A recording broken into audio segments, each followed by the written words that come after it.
গত জুলাই-আগস্টের গণঅভ্যুত্থানে পুলিশ ছাড়াও আরও অন্তত ৫টি বাহিনী ছাত্র জনতার ওপর প্রাণঘাতী গুলি ছুড়েছে। অনেক জায়গায় ঘটনাস্থলে দায়িত্বরত নির্বাহী ম্যাজিস্ট্রেটদের উপস্থিতিতে এবং তাদের নির্দেশে গুলি ছোড়ার তথ্য পাওয়া গেছে ইন্ডিপেন্ডেন্ট টেলিভিশনের অনুসন্ধানে। বাহিনীগুলো হচ্ছে বিজিবি, র্যাব, সেনাবাহিনী, এপিবিএন ও আনসার।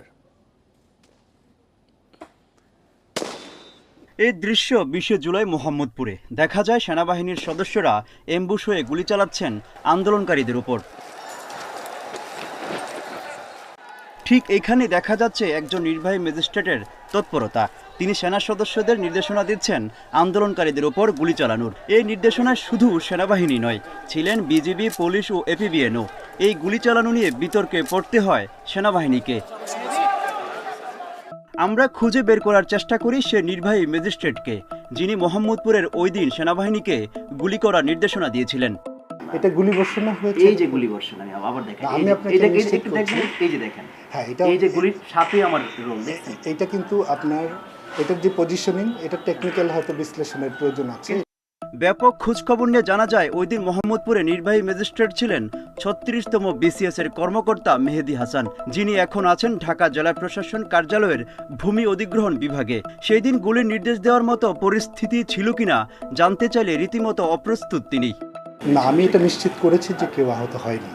এই জন্যই আমি এটা তাদেরকে বারবার নির্দেশনা দিয়েছি। যখন আমার কাছ থেকে জানতে চেয়েছে, আমার কাছে অনুমতি চেয়েছে, আমি বলেছি এটা ফাঁকা গুলি বর্ষণ হবে, কোনোভাবেই একজন ব্যক্তিও যেন আহত না হয়, সেটা আমি দাঁড়িয়ে থেকে নিশ্চিত করেছি। ২০ জুলাই বিকেলে মোহাম্মদপুরের সেই গোলাগুলিতে একাধিক হতাহতের ঘটনা ঘটে। নিহতদের একজন ২৪ বছর বয়সী আখের রস বিক্রেতা সুজন। রাস্তা পারাপারের সময় গুলিবিদ্ধ হয়ে ঘটনাস্থলেই তার মৃত্যু হয়। আমাদের গুলি করার কারণে একটু তো নাকি দেশে কোনো যুদ্ধ হয় নাই, কিছুই হলো না। যে গুলিগুলো চালিয়েছে কোনো ধারে তো দেয় না, সেনাবাহিনীরা ডাইরেক্ট সেনাবাহিনীরা গুলি চালিয়েছে। বৈষম্য বিরোধী ছাত্র আন্দোলনের সময় পুলিশ ছাড়াও গুলি করেছে আরও কয়েকটি বাহিনী। যে সকল বাহিনী দেশের অভ্যন্তরের সাধারণ জনগণের উপর গুলি করার কথা নয় বলছেন নিরাপত্তা বিশ্লেষকরা। তারা বলছেন এসব বাহিনীকে রাখা হয়েছে শুধুমাত্র দেশের বাহিরের শত্রু থেকে দেশকে বাঁচানোর জন্য, কিন্তু এইসব বাহিনী দেশের জনগণের উপর গুলি ছুড়েছে। গণ অভ্যুত্থানের সময় আন্দোলনকারীদের বিরুদ্ধে পুলিশ ও র্যাবের করা মামলার নথি ঘেঁটে দেখা যায় ১৮ জুলাই থেকে ২১ জুলাই পর্যন্ত এই ৪ দিনে আইনশৃঙ্খলা রক্ষায় নিয়োজিত ৬ বাহিনী গুলি ছোড়ে ১৭,০০০ রাউন্ড। এখন গুলির বিষয়টি মানতে নারাজ র্যাব। তবে বিজিবি বলছেন যারা গুলি করেছে তাদের বিরুদ্ধে নেওয়া হয়েছে ব্যবস্থা। অনেক অর্গানাইজেশনে আছে এই ওএসডি বা রিমুভাল হলো পানিশমেন্ট, বাট আমাদের ক্ষেত্রে তাতে সীমাবদ্ধ আমরা থাকিনি। তার বিরুদ্ধে ডিপার্টমেন্টাল ইনকোয়ারি করে তাকে সর্বোচ্চ শাস্তিমূলক ব্যবস্থার জন্য রেকমেন্ড করে ইউএন ফ্যাক্ট ফাইন্ডিং কমিটিকে আমরা সর্বাত্মক সহযোগিতা করছি। যে কোনো ধরনের তথ্যপত্র তারা যদি বা যে কোনো ধরনের আলামত যে কোনো সময় আমাদের যে কোনো ধরনের সহায়তা যদি চান আমরা দিতে সেটা প্রস্তুত আছি এবং আমরা সেটা করেও যাচ্ছি।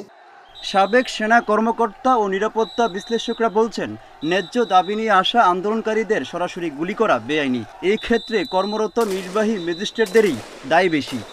আর্মি কিন্তু গুলি করতে চায় না। এই যে মোহাম্মদপুরের ঘটনায় দেখেন, ম্যাজিস্ট্রেট কিন্তু অর্ডার দিচ্ছে গুলি করার জন্য, অথচ ম্যাজিস্ট্রেটকে এটা নিয়ম করেছে ব্রিটিশ আমল থেকে যে ম্যাজিস্ট্রেটটা হবে ঠান্ডা মাথার, তারা উগ্র হবে না, তারা বুঝে শুনে কাজ করবে। আর মানবাধিকার কর্মীদের মত, ছাত্র জনতার উপর গুলি ছোড়ার জন্য দায়ী সবাইকে আনতে হবে আইনের আওতায়। এই নির্দেশনাগুলো আসলে কোথা থেকে কেমন করে এসেছে, কারা দিয়েছেন, সেই বিষয়টাও আসলে দেখবার বিষয়। নির্বাহী ম্যাজিস্ট্রেটরা সাধারণত এই নির্দেশনা দিয়ে থাকেন, তারাও এই সংক্রান্ত বিচারের সম্মুখীন হতে কোনো রকমের আইনি বাধ্যবাধকতা নাই। ছাত্র জনতার আন্দোলনের সময় ঢাকা জেলা প্রশাসনের সকল এসিল্যান্ড ও নির্বাহী ম্যাজিস্ট্রেটরা মাঠের দায়িত্বে ছিলেন। গুলি ছোড়ার নির্দেশনা আসে এদের অনেকের কাছ থেকেই। Mohammad Omar Faruk, independent news, Dhaka.